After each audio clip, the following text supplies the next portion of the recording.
Donc bonjour à tous, merci en tout cas d'être là, c'est très sympa de votre part. Donc on va parler de la Nouvelle-Calédonie et on va poser une question simple sur Google. Moi, ce qui m'a frappé en premier lieu, c'est ce que j'entendais sur les mainstreams et ce que moi j'en ai déduit. Donc qu'est-ce que pour moi la Nouvelle-Calédonie? Pourquoi les Français ont colonisé ce pays? Bien, tout simplement pour l'extraction minière du nickel. D'accord? Le nickel, c'est pas une matière première extrêmement riche, on va dire ça comme ça, mais cependant, elle est en très grosse quantité dans ce secteur de la Nouvelle-Calédonie. Donc, il existe 3 usines là-bas d'extraction minière de nickel. D'accord? Le nickel, pour ceux qui savent pas, c'est un fer, d'accord, un métal ferreux de haute qualité. Donc ça reste quand même un produit noble, mais qui n'est pas, c'est pas de l'or, c'est pas de l'argent. Donc la première question que je me suis posée, c'était ça. Quel est le directeur de l'usine de nickel en Nouvelle-Calédonie? D'accord, c'est la première question que je me suis posée. Je me disais, mais qui c'est qui dirige les usines de nickel en Nouvelle-Calédonie?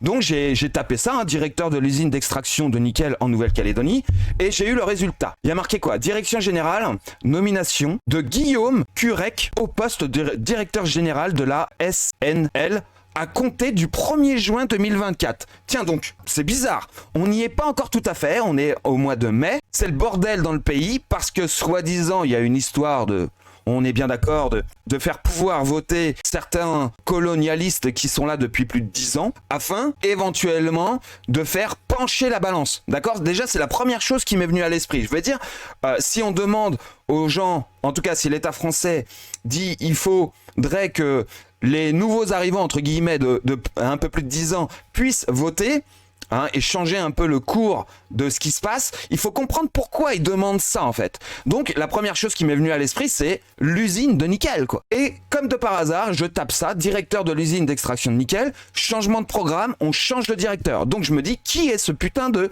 Guillaume Curec? Donc, j'ai cliqué sur la Calédonie doit être fière de son industrie du nickel. On y est. J'ai tapé ça et j'ai été sur France Info, d'accord? C'est un truc complètement simple. Sauf que cet article, il date pas d'aujourd'hui, hein, il date du 3 mai 2024. C'est-à-dire, il y a plus de 10 jours. Donc, il y a plus de 10 jours, on n'était pas censé savoir qu'il allait y avoir un gros bordel en Nouvelle-Calédonie. Enfin, nous, quand je dis nous, c'est nous en tant que petits Français de rien du tout. Par contre, eux, ils savaient très bien que ça allait être le bordel. Ils le savaient. Et non pas forcément parce que il va y avoir des forçages sur des nouvelles personnes qui pourraient éventuellement voter, mais pour cette raison-là. Donc, qui est ce gars-là? Lui, vous voyez, c'est Jérôme Fabre. Il est directeur de l'usine majoritaire, donc dans le nord de la Nouvelle-Calédonie, depuis seulement 1 an.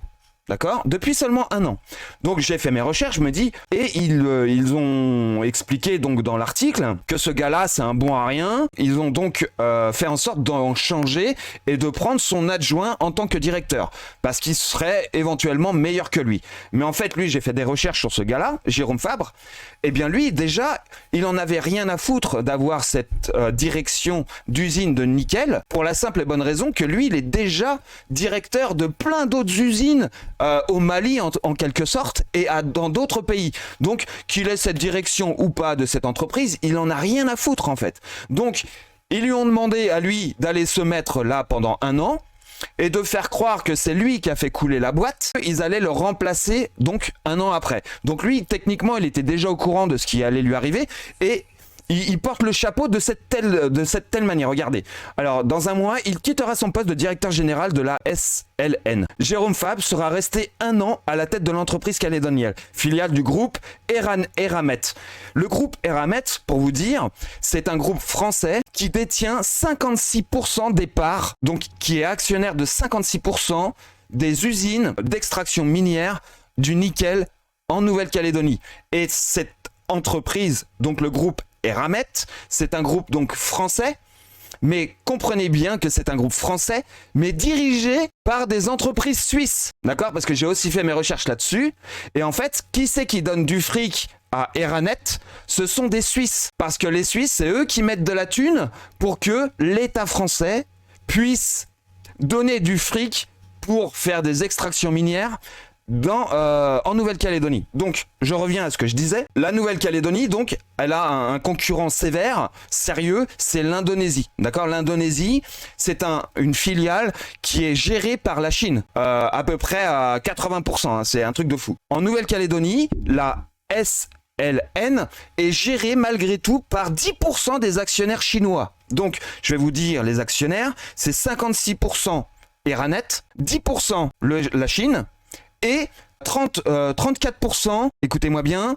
les habitants de Nouvelle-Calédonie, c'est-à-dire les propriétaires finalement du terrain en fait, les propriétaires du terrain. Et c'est là que ça devient intéressant.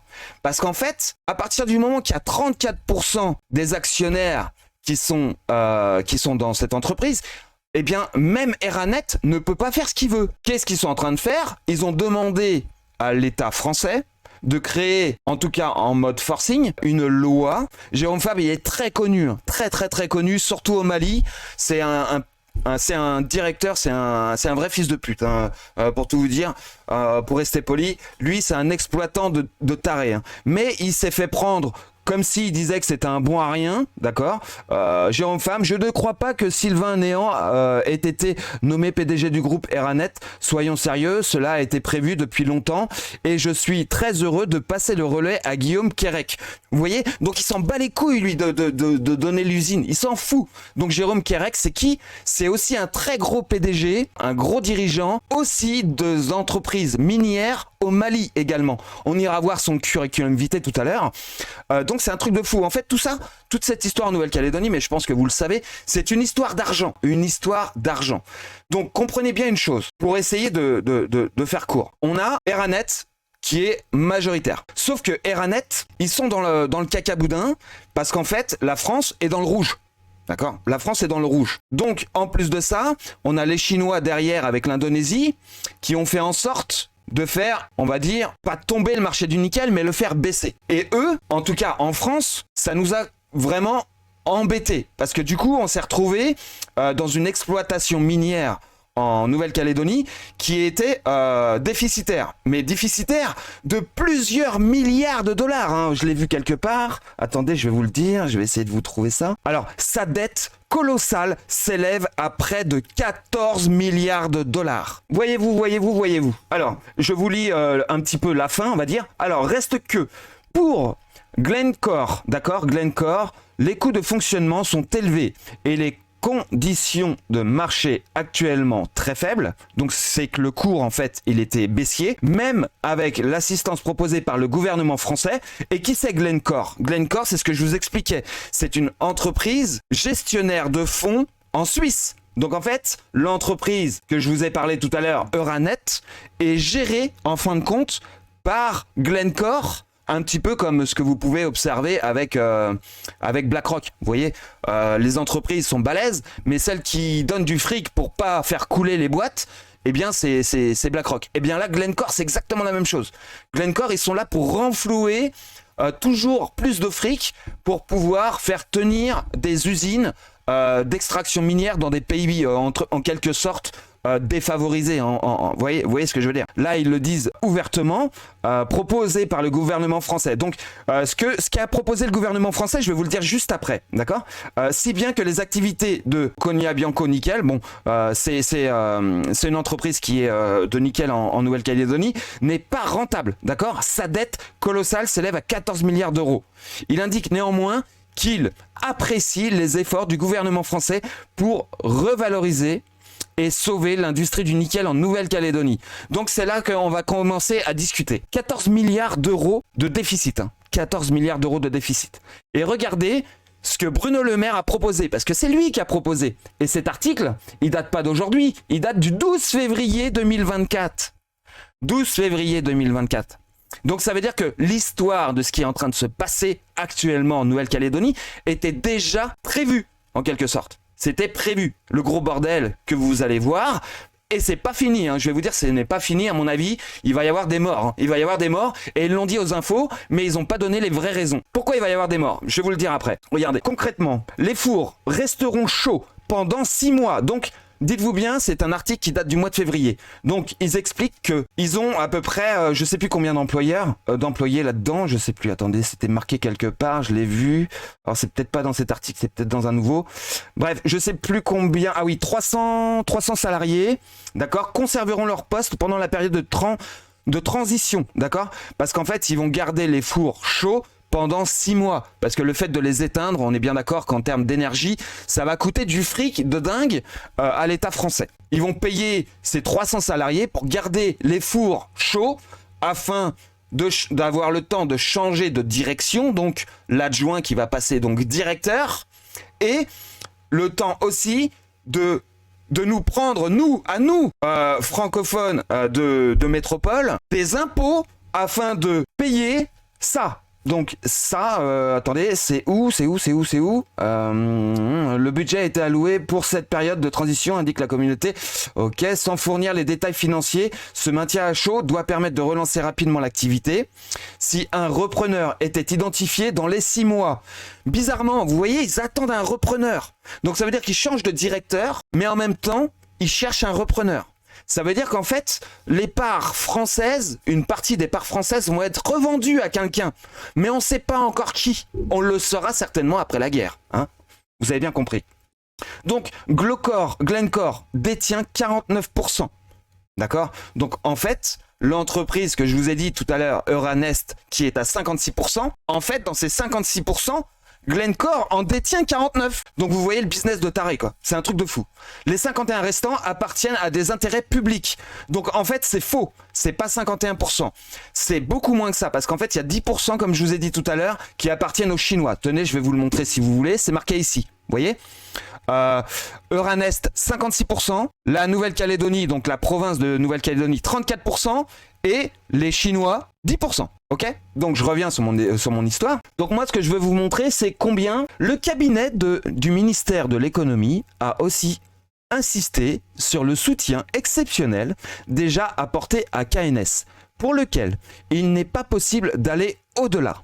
La semaine dernière, donc au mois de février, Bruno Le Maire avait indiqué avoir fait proposer 60 millions d'euros de subventions sur le prix de l'énergie, 45 millions d'euros de ressources supplémentaires et d'un prêt de 100 millions à 200 millions, donc entre 100 et 200 millions d'euros pour la seule usine du Nord pour garantir sa pérennité sous forme de soutien public, avait-il affirmé. Donc, si on fait le calcul, ça fait 60 millions plus 45 millions plus 100 millions. Allez, on va aller à fourchette courte. Ça veut dire 200 millions d'euros. Qu'est-ce que c'est que 200 millions d'euros par rapport à 14 milliards de déficit? C'est de la pisse. Et je fais pipi. Voilà, c'est tout. C'est rien du tout. Moi, je vais vous dire ce que je pense dans toute cette affaire. C'est qu'en fait, ils veulent donner un pouvoir supplémentaire à des Français colonialistes en Nouvelle-Calédonie pour pouvoir... Parce que si vous comprenez bien quelque chose, quand on est colonialiste, eh bien, qui c'est qui devient la main-d'œuvre? C'est les Calédoniens d'origine, de souche, c'est-à-dire ce qu'on appelle les autochtones. Donc les autochtones deviennent de la manœuvre et les colonialistes deviennent les chefs d'entreprise ou les actionnaires. Donc c'est exactement ce qui se passe là-bas. Donc si vous avez bien compris ce que je suis en train de dire, ça veut dire que les autochtones, c'était des main-d'œuvre, donc qu'ils n'avaient pas grand mot à dire jusqu'à encore aujourd'hui, mais ça va s'accentuer parce que on va les écraser encore plus, parce que du coup, ces fameux 34% que je vous parlais tout à l'heure, le but, c'est de le faire réduire. Donc pour le faire réduire, c'est facile. Il suffit que ces colonialistes français, qui habitent donc depuis plus de 10 ans là-bas, eux, ils ont de la thune. Ils ont de la thune, c'est pas des Français comme moi, vous voyez. C'est des gens qui ont du blé, qui ont des grosses villas de tarés là-bas, d'accord, des trucs de fous. Et ces gens-là, ils veulent être actionnaires. Donc, ils vont vouloir partager le gâteau, sauf que, comme ils n'ont pas le droit de vote, eh bien pour l'instant, ils l'ont dans le cul. Comme ils veulent des parts de ce gâteau-là, et qu'ils vont en vendre une autre partie, parce que c'est tellement déficitaire que obligatoirement ils vont demander à un autre repreneur, à mon avis, ça va être des Américains. Il y a de très grandes chances, parce que j'ai aussi vu une histoire que les États-Unis sont aussi derrière ce coup-là. En fait, le but, c'est d'éradiquer complètement la colonie autochtone de la Nouvelle-Calédonie. C'est aussi simple que ça. Pourtant, je suis français. Hein. Je suis français de souche. Et qu'est-ce qu'on entend à la téloche? On vous dit que c'est des racistes de blancs qui chassent les blancs et tout. Mais c'est normal.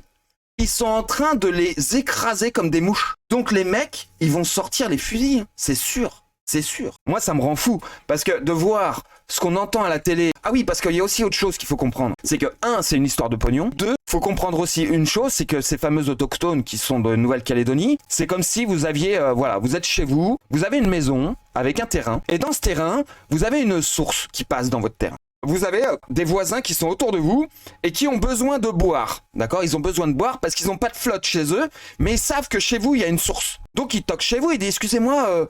j'ai vu que vous aviez une source, ça vous dérange pas si je peux, voilà, vous prendre juste un verre? Alors toi, gentil, tu vois, tu dis, bah écoutez, rentrez, prenez un verre, prenez un peu d'eau. Donc le mec, il prend un peu d'eau, il prévient les autres voisins, il dit, écoutez, ils sont sympas, ils m'ont proposé un verre d'eau, gentiment, je suis rentré, ils m'ont dit oui. Donc qu'est-ce que les autres, ils font? Bah, ils toquent tous chez toi, ils te demandent un verre d'eau, est-ce que je peux prendre aussi un verre d'eau? Ce serait gentil. Alors toi, au début, tu dis, bon, ça va pas durer, tu acceptes. Et puis petit à petit, comme ça, ils vont te dire, bah écoutez, votre source, elle est bien. Si vous voulez, on peut essayer de mettre un robinet. Hein, ça serait cool que moi, je puisse atteindre un robinet. Alors, vous inquiétez pas, hein, on va s'occuper, on vous ramène le matériel, on s'occupe de tout, on va pouvoir prendre de l'eau, tout simplement. Et on vous donnera une rente, hein, vous inquiétez pas, on vous paiera. Alors toi, qu'est-ce que tu dis? Bon, écoutez, c'est génial, super. Et après, au fur et à mesure, tu te rends compte de quoi? Que ton terrain, il ressemble à ça, tu vois? Ça ressemble à ça maintenant. Et ça, les autochtones de Nouvelle-Calédonie, ils en ont marre de ça. Parce qu'en fait, ils sont en train de détruire en plus de ça l'environnement. Pourquoi? Parce qu'ils agrandissent. Parce que forcément, le nickel, bah, une fois que tu l'as pris à un endroit, il faut aller le chercher ailleurs. Et ils sont en train de détruire complètement l'archipel, en fait. Et ça, c'est pareil, les autochtones, déjà, dans les années 80, faites vos recherches si vous voulez, ils ont déjà fait la guerre aux colonialistes français parce qu'ils en avaient marre de voir leurs lagons pollués. Ils ont des lagons incroyables là-bas et qui sont pollués parce que les extractions minières à grande échelle, on a bien compris que c'est une catastrophe, quoi. C'est même pas une question d'être forcément, on va dire, écologiste de dire ça. C'est tout simplement que leur paysage complètement, il est en train de le raser, quoi. Ils sont en train d'en faire un terrain plat, quoi. Voilà, un terrain de sable comme ça. Et je trouve ça hallucinant, moi, ça me rend dingue. Les autochtones de là-bas, c'est des racistes blancs, d'accord. Ils veulent pas que les blancs votent, enfin tout un tas de délires comme ça, alors que le problème, il vient pas du tout de là.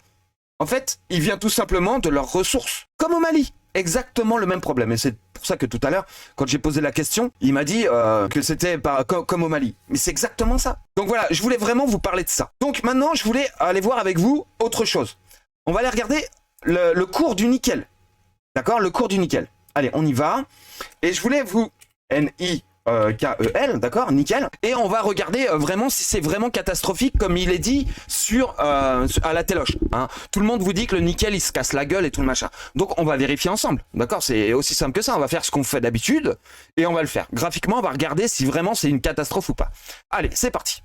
On regarde. Là, on est sur du 4 heures, ok? Donc, on va sur du journalier. Ok, bon, il baisse, il n'y a pas de souci, on va enlever ça. Voilà, il baisse, on est bien sur la bonne image. Oui, c'est bon. Voilà, on est limite dans un range, en daily. Bon, bah, c'est mou. On voit qu'on avait déjà, au mois de janvier 2023, on était au même niveau. Donc, il n'y a rien de si dramatique que ça. Ensuite, on continue. Semaine. Donc, en semaine, on est plutôt dans une fourchette haute. On est plutôt dans une fourchette haute, on est bien d'accord. Donc, on vous dit que ça se pète la gueule, alors que c'est faux, quoi. Alors que c'est complètement faux. Alors oui, si vraiment tu regardes de près, oui, alors voilà, ok, depuis la semaine du 23 janvier 2023, oui, depuis 1 an et demi, le marché se pète la gueule. Donc en fait, ils vous expliquent à la télé que le marché s'effondre. Pourquoi ils vous le disent? Tout simplement parce qu'ils savent très bien que vous n'allez pas aller regarder, quoi.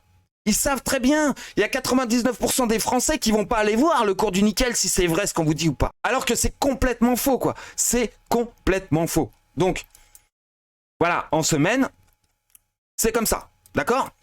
C'est propre, d'accord? Ça, c'est un cours de 2013. Mais on va aller voir quelque chose de plus lointain. Alors, attendez, et on va prendre l'autre. Voilà, on a un marché bien plus long, d'accord? Depuis 1969, ok? Donc, maintenant... Voilà, on va le faire simple, hein. On va faire simple, on va faire ce qu'on fait d'habitude. On va pas chercher midi à 14h. Par contre, ça, on va le mettre en 6 mois pour avoir une facilité de faire notre analyse. D'accord? On voit déjà, depuis juillet 2019, qu'il se passe rien. Regardez, il se passe rien.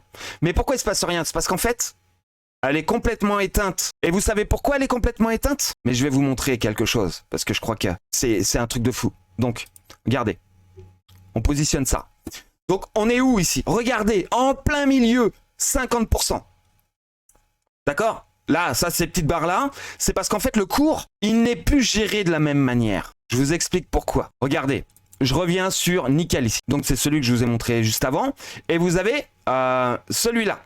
D'accord? Et attendez, on va faire nickel vs US dollar. Hop, il n'y a pas quelque chose qui vous choque? Il n'y a pas quelque chose qui est en train de vous choquer là? Regardez, 2023, février 2023. Qu'est-ce que je vous ai dit tout à l'heure? Depuis février 2023, de janvier 2023, sur l'autre chart, c'est des points. D'accord? En gros, ça fonctionne plus. Pourquoi? Parce que c'est celle-ci qui a pris le relais. D'accord? Cette nouvelle chart, ça veut dire une nouvelle entreprise qui a racheté ça. Mais en fait, c'est pas vraiment une entreprise qui l'a racheté. Parce que vous allez comprendre là où je veux en venir. Regardez bien ce qui a marqué là. Futur. C'est le futur. Donc ça veut dire que le nickel maintenant, il est sur les marchés futurs. Et uniquement sur les marchés futurs. Voilà, on va prendre celui-là. Vous voyez, futur, futur, futur.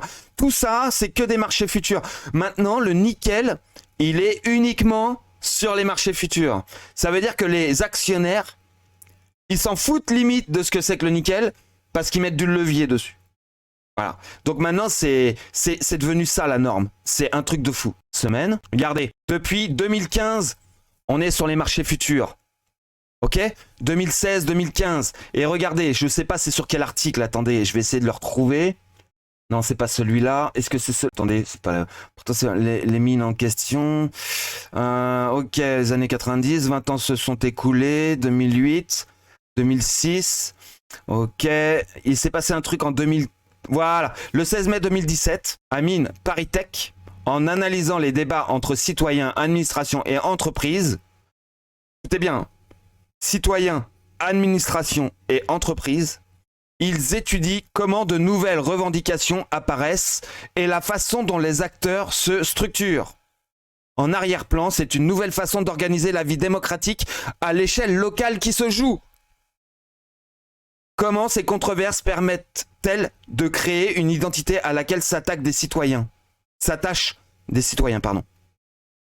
Quel lien entre les acteurs de la société civile se crée pour faire valoir une expertise citoyenne et comment celle-ci est-elle reconnue? En gros, vous avez la réponse ici, dans ton cul la balayette. Ils auront dit, allez vous faire foutre. Parce que maintenant, en fait, le nickel, il est dirigé sur les marchés uniquement futurs. Le marché du nickel n'existe plus sur les marchés classiques, traditionnels. Tu peux plus acheter du nickel au prix dont il est question. D'accord? C'est exactement comme le blé, comme tout ça. Donc, tout ce qui est extraction minière, en tous les cas, nickel, maintenant, ce n'est que du fric. Exactement comme le problème de l'énergie à l'heure d'aujourd'hui. C'est-à-dire qu'en fait, hier, vous achetiez de l'électricité à un prix qui était ce qu'on appelle plafonné par le marché français, d'accord? Dirigé par l'État français. EDF ne pouvait pas dépasser ce qu'on appelle l'inflation. Eh bien, ça, c'est terminé. Maintenant, on appelle ça, en fait, l'électricité est diffusée sur le marché européen. Ça veut dire quoi, en fait? C'est pas le marché européen, en fait, qu'il faut comprendre. C'est sur les marchés futurs. Parce qu'en fait, le prix, maintenant, va être par rapport à des gens qui tradent. C'est un marché de traders. Maintenant, quand vous allumez votre putain de loupiote, c'est des traders qui vous disent si vous allez le payer ou pas. Eh bien, pour le nickel, depuis 2017, c'est comme ça. C'est pour ça que j'ai voulu vous parler de ça, parce que en fait, tout est lié, quoi. On est en train de se faire prendre pour des billes, c'est une dinguerie, quoi. C'est une dinguerie. Je te lis, Vinsou. Alors, et le fait que les usines soient brûlées. Oui, exactement. Exactement. Donc, les usines, effectivement, ils se sont beaucoup attaqués, vous avez vu, à des Renault, enfin, toutes ces entreprises qui viennent du colonialisme, en fait. Hein. Parce qu'en fait, en réalité, bon, bien sûr, ils en ont besoin, mais ils ont fait ce que je vous ai expliqué tout à l'heure avec l'histoire de la flotte, que d'ailleurs je n'ai pas terminé, mais vous avez bien compris que au début, vous avez une source et vous voulez rendre service, et puis après, on vous dit que, écoutez, moi je peux... Voilà, rangez votre pelle et votre pioche, moi je vais vous ramener du matériel et vous allez voir, on va pouvoir en extraire 2 fois plus vite et vous gagnerez beaucoup plus d'argent qu'ils l'auront fait au départ. Donc qu'est-ce qu'ils ont fait les Calédoniens? Ils ont dit oui, bah oui, comme tous, comme les Maliens, comme tout ça, comme tous les gens qui ont besoin de manger et de boire. Sauf qu'ils se sont fait niquer. Voilà, et la conclusion de cette fait niquer, ça a mis 50 ans, mais ils ont réussi à les niquer.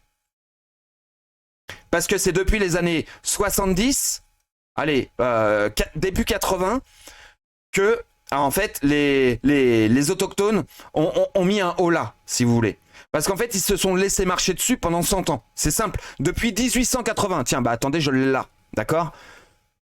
Depuis 1880. En 1880, il y a ce mec-là qui est arrivé, il a dit, écoutez, moi, je peux vous fournir du matériel pour extrader votre minerai. J'ai vu que vous aviez une pelle et une pioche là, j'ai vu que vous galérez. Moi, je peux vous faire ramener du matériel. Et regardez l'époque, c'est quoi? 1880. Dites-vous bien, c'est quoi cette époque 1880? Revenez sur ma vidéo du monde de l'investisseur, que je parlais de ça. C'est le début de l'ère industrielle. D'accord? Donc en fait, ils l'ont pas colonisé à cette date par hasard. Et ils l'ont colonisé à cette date pour un but précis. Leur proposer du matériel industriel. Leur dire, voilà, votre truc de nickel, moi je vais en faire des centaines de milliers de dollars et vous allez voir, vous allez tous être riches. Sauf qu'en fait, tu regardes maintenant les autochtones qui sont là-bas, on les voit quand ils ont le courage, ne serait-ce que pour 1 ou 2 exemples sur BFM, de nous donner 2 autochtones. Hein, les pauvres, il leur manque des dents et tout. C'est pas normal. Alors t'as la saleté de française, excusez-moi de dire ça, hein, qui soi-disant son père s'est fait cramer sa baraque, d'accord, soi-disant parce qu'on n'a aucune preuve de ça, hein. Aucune preuve. D'ailleurs, je vais essayer de faire mes recherches là-dessus parce que franchement, si c'est vrai, c'est bizarre, Moi, je trouve que ça colle pas. Bien.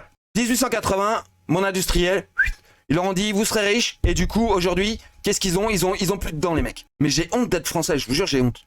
J'ai honte. Quand je vois des trucs pareils, j'ai honte.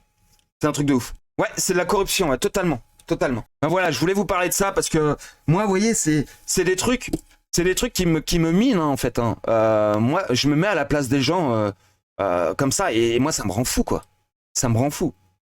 Et tout à l'heure, il faisait l'allusion au Mali, mais c'est exactement ça. Parce que tu regardes, tiens, bah attendez, j'ai oublié de vous en parler. Mais attendez, une seconde. Vous voyez ce mec là, attendez, je vais aller retrouver son satané nom là, à la con. Alors attendez, il s'appelle, voilà, Guillaume Curec. Alors attendez, je vais faire un copier-coller, hop, on va faire, voilà, je colle. Et regardez la gueule de connard, il a une gueule d'autochtone lui, sérieusement, c'est un truc de ouf. Regardez sa tronche de cake. Oh, c'est pas un beau gosse, sérieux, il a pas une tête d'autochtone, sérieux. C'est pas propre ça, regardez-moi ce CV, regardez, Eramet Group, je vous ai dit que c'était qui?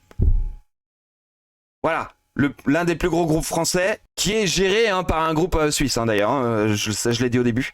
Bref, directeur général de Grande Côte Opération. Imaginez-vous, le mec, il a 40 piges, hein, 47 ans. Le mec, il dirige je ne sais pas combien d'entreprises, c'est un truc de ouf. Vous voyez, mobilise ses 2000 collaborateurs. Regardez, à 98% sénégalais, pour faire de l'entreprise une référence mondiale reconnue en matière de mines responsables. Non mais ils sont sérieux. 4e producteur mondial de matières premières titanifères, destiné au marché des pigments. Et 4e producteur mondial de zircon. D'accord? Donc, comprenez bien que le zinc, enfin pas le zinc, le nickel, à côté de ça, c'est de la pisse. D'accord? Le mec, il gère je ne sais combien de trucs partout dans le monde et essentiellement en Afrique. Donc c'est des putains d'exploitants, quoi. Donc maintenant, j'espère que quand vous écouterez BFM TV ou éventuellement des dirigeants politiques, on va dire ça comme ça, prenez du recul. Et maintenant, regardez bien, écoutez bien comment ils vont vous parler et comment ils sont en train d'enfumer les Français. Parce qu'on est responsable de ce qui est en train de se passer. Hein. Parce que ce qui se passe, bon, j'ai pas envie de venir sur le sujet de l'Israël et de la Palestine, mais concrètement, c'est exactement la même chose en fait. Parce qu'en fait, les Israéliens, ils sont arrivés là, ils ont dit bon, écoutez, vous avez l'air d'être sympa, on vous prend un peu de terrain, ça vous dérange pas, et puis au fur et à mesure, ils ont gratté. Ils ont dit bon bah maintenant on est chez nous et là maintenant ils sont en train de dégager les Palestiniens pour dire écoutez on va prendre tout ça hein, vous serez bien gentils mais si tu pourrais aller vivre en Turquie ou en Iran ça m'arrangerait bien. Vous voyez ce que je veux dire? Mais non c'est un truc de ouf. Mais non c'est les autres qui sont des racistes. Non mais c'est un truc de dingue. Je vais en finir pour ce sujet, d'accord? Je vais en finir pour ce sujet. Au moins le peu qui me regarderont, ils seront peut-être informés, en tout cas avec ma vision des choses. Après, j'ai sûrement tort sur 30 ou 40%, mais je suis persuadé d'avoir raison à plus de 50%. En fait, sur l'idée de ce que ça représente, en fait, tout ce problème. Mais je vais vous dire, ils vont pas se laisser faire les autochtones. Par contre, il va y avoir des morts, hein, c'est sûr, c'est sûr. Et là, ils pourront dire que c'est du racisme, hein. Mais c'est évident, hein, c'est évident. Quand on te prend ton terrain et quand on te prend ton argent et en plus de ça qu'on t'exploite, je veux dire au bout d'un moment faut peut-être arrêter quoi. Enfin bon.